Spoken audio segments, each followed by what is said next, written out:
the second session of 3 lecture series on Thomas Carlyle's famous essay, Hero as a Poet. I am Dr. Jaya Tiwari, Professor of English at Government DV Girls PG College, Raipur. In my first lecture, we focused on Thomas Carlyle's life and career. If you haven't seen it as yet, link is in the description. The main objective of today's lecture is to give you an overall information about famous work of Carlyle, hero, hero worship and heroic in history, then his concept of great man, hero as a poet, Dante and Shakespeare. In the very beginning of the book, Carlyle makes it clear that it is a discourse on great man. Great men who have accomplished something, because of their achievements, they have created a name in the pages of world's history. How people admired them, how they followed them, and how they have changed the trends of the society. In May 1840, Carlyle gave a series of lectures on heroes, and later on he published them in the form of essays with the title On Heroes, Hero Worship and Heroic in History. And in this, it becomes very clear how he deals with the concept of hero or say great man. Carlyle clarified in the beginning of the book. He says that by discussion on great man, he has taken a kind of illimitable task. He says it is as illimitable as the history of the universe. Now, what does it mean? History of the universe or universal history, he states that at the bottom, it is the biography of great man. Great man, therefore, is a profitable company because they are the leaders, they are the heroes of the contemporary times. And in that context, Carlyle probably believed that modern times need a hero as never before. He was dissatisfied with the changing trends of contemporary English society, that he felt this need of the discussion on heroes, and therefore he talks about them in 6 classes. Now, 6 classes of heroes he has defined with the medium of 11 figures. Hero as a divinity or god. And here he refers to Odin, the almighty god in Norse mythology. Then comes hero as a prophet, where he refers to Muhammad and Islam. We should take care of the spelling that he has used for Muhammad. It is Mohamed, whereas normally speaking, particularly in modern times, we spell it like Mohammed. Then comes hero as a poet, where he discusses the 2 major figures, Dante and Shakespeare. Then comes hero as a priest, Martin Luther, Reformation, Knox and Puritanism. Then hero as men of letters, where he discusses Samuel Johnson, Rousseau and Burns. Then comes the 6th class of hero as a king, where he discusses Oliver Cromwell, Napoleon Bonaparte and revolutionists. Let us divide the title on heroes, hero worship and heroic in history into 3 parts to understand his concept of great man or hero in a simpler, better way. So the first part is hero or heroes. By this he means that hero is a human being sent with some message by God. He is a man with some inborn talent. As a human being, he has to face certain problems, obstacles, hindrances like a normal human being. But out he struggles and comes out as an achiever. And therefore he becomes a hero because of his achievements and accomplishments. The second is hero worship. He sets an example, creates new boundaries and new values which replaces the old. So he is a creator and he should be able to inspire others, and by inspiring others he should be worshipped. The third is heroic. The third part of heroic leadership means the performance. The performance of the man. It should be such a kind of performance which excels in his own particular area or field, and therefore it should be some kind of act of nobleness, heroic nobleness, which should inspire people to admire him, to adore him and follow him. And this leads us to another aspect of the theory of great man, where Carlyle clarifies that hero or great man is actually a normal human being. Although he is having some inborn talents, yet he is a man with imperfections. He has his own flaws, but we should not examine them. We have to recognize his accomplishments and his achievements and admire and look only at those things. If we look at the imperfections or flaws in this great man or hero, Carlyle says that it is a kind of valetism. He uses this word, valetism, by the common usage that no man is a hero to his valet. So after this discussion, we can find out certain major characteristics that are common to all heroes of Carlyle. And in that context, the first one is sincerity. He, as a man, laid great emphasis on sincerity, and he, traces sincerity in all of his heroes.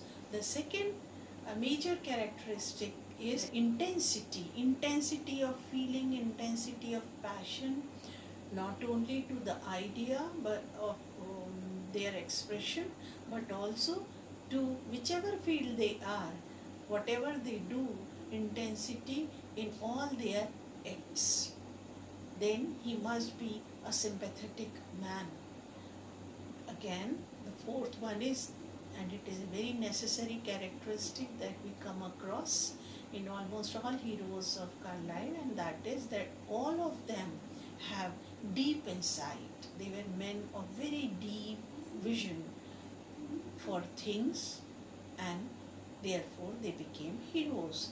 And the last one is again an important one, because Carlyle himself believed in morals, so he has found morality as a major feature in the making of a man as a hero. Hero worship is a forever changing thing. Hero as divinity or prophet, now the time of those have gone. They are a thing of past. Now the focus is on a less ambitious and less questionable character of a poet. And why poet? Carlyle believes that because poet belongs to all ages, and he is an apocalypse of nature. He is the soul of nature. And in order to explain this idea, he refers to a term called weights. In modern times, prophet and poet, their fields differ entirely.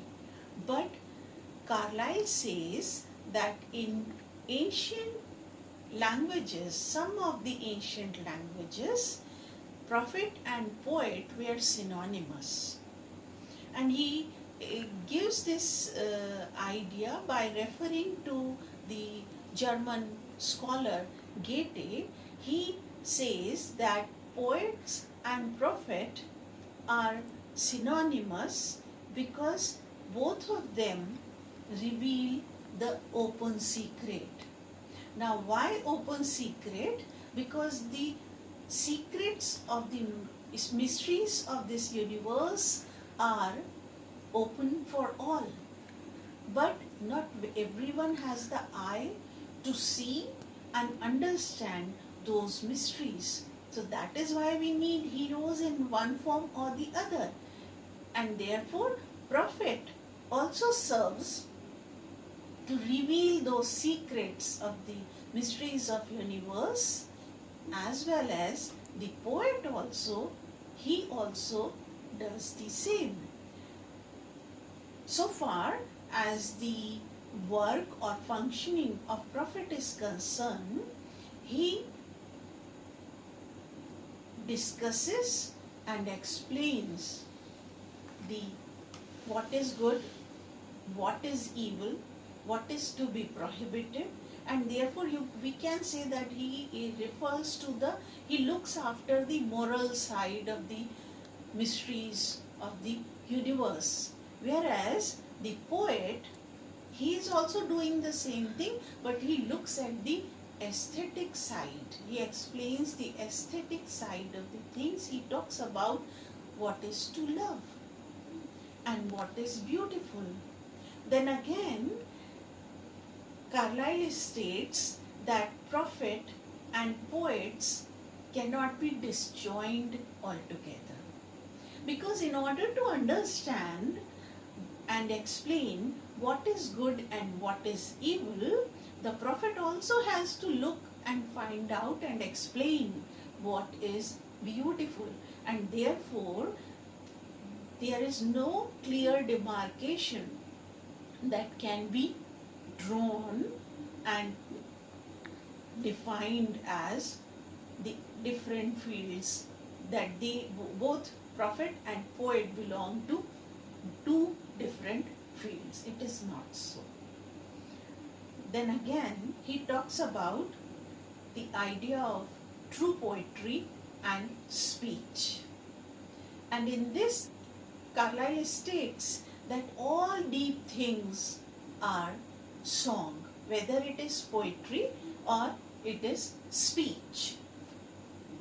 He is of the view that all deep things are song. He refers to the difference between true poetry and speech as discussed by German scholars. The term song has a deep meaning, an articulate, unfathomable speech spoken with a logical mind that has penetrated deep into the heart of the thing, and after this has been able to detect the inmost mystery, which he calls as the melody. Then it becomes a musical thought. This thought leads us to the infinite, and that is why all inmost things are melodious, thus the meaning of song becomes deep. He is of the view that even if a speech is spoken with a deep sensibility and understanding, that also is a song. Not can become, but is a song. And with this, he moves forward to he rose as a poet. He rose, by this I mean the two powerful intellects that he chooses from the huge line of writers, Dante and Shakespeare, and he calls them as the saints of poetry. By calling them saints of poetry, he clarifies that they are not canonized by Pope or Cardinal. It is because of their achievements and accomplishments that they have been adored and worshipped in such a way by the masses that they can be termed as saints of poetry. And in this regard, first he starts discussing Dante. He begins with his biography, and in a very detailed way he has discussed about his life, his work, Divine Comedy, and then he proves why he calls him a hero. Dante has given us the unfathomable song, as Carlyle has said, in the form of his famous work Divine Comedy. Dante Alighieri was born in the year 1265 at Florence in an upper class family, well educated. He served as a soldier, then on an embassy, then became one of the chief magistrates of Florence. He loved a girl named Beatrice Portinari, but she deceived him and later married someone else. But he loved her so much he could not forget her, and therefore we find that she is the subject of most of his poems. And then his own friends cheated him, and therefore his property was confiscated and he was even banished from the city of Florence. And after this he was homeless, penniless, and therefore he moved from patron to patron, from place to place, and throughout his life he was moving from one place to another. And in this period of exile he wrote the famous work which is the result of his intellect, very high intellect, the Divine Comedy. The three compartments of Divine Comedy make up the true unseen world as required in the Christianity of Middle Ages. Carlyle calls him as the writer of Middle Ages, a spokesperson of Middle Ages, and when he talks about his style and technique, he finds that he is a man of deep intensity, and this intensity is reflected in the writings of Dante, along with the rare kind of sincerity with all its hopes and fears and all kinds of dilemmas of that life offers to someone. They are all present in his works. After this, he compares Dante with Muhammad and finds that Dante is far superior to Muhammad because he speaks to the noble, pure, and with his noble and sincere heart. And a point comes when he calls him as an antique poet because of the rare qualities that he presents through the medium of his works. Then comes the reference of the second hero as a poet in the form of William Shakespeare.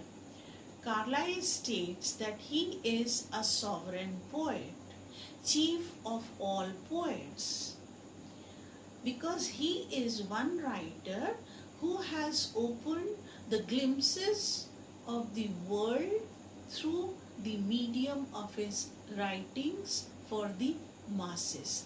The young generation can see a glimpse of the whole happenings, joyful as well as tragic happenings of the world. And in this context, I am quoting Carlyle on William Shakespeare and his writings. He says that how could a man travel forward from rustic deer poaching to such tragedy writing and not fall in with sorrows by the way? Or better, how could a man delineate a Hamlet, a Coriolanus, or a Macbeth, so many suffering heroic hearts, if his own heroic heart had not suffered? And now, in contrast with all this, observe his mirthfulness, his genuine overflowing love of laughter.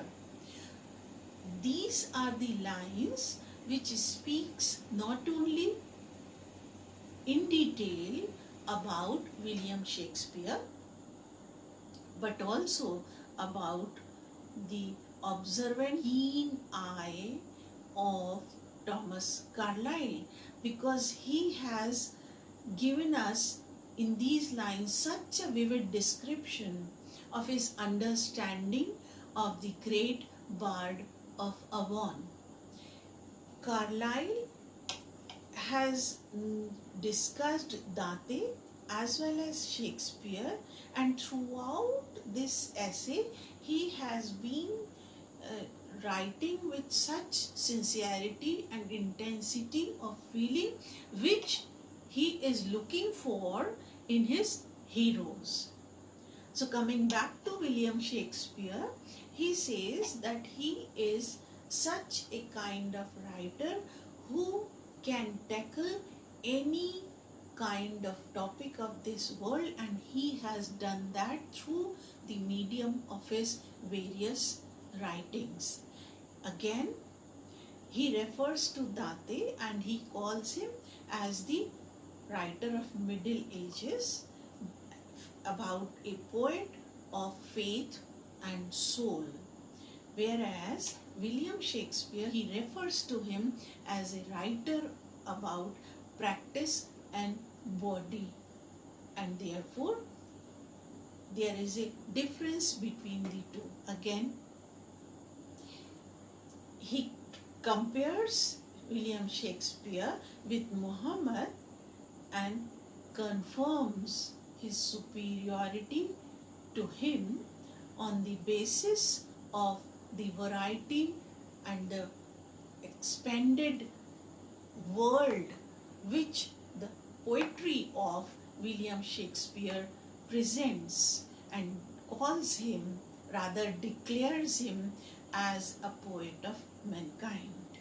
And he ends up this discussion by stating that nations will come and go, but the name of Shakespeare will remind us of the nation England, and England will be known by the name of William Shakespeare. So in this session, we looked into the concept of great man given to us by Carlyle.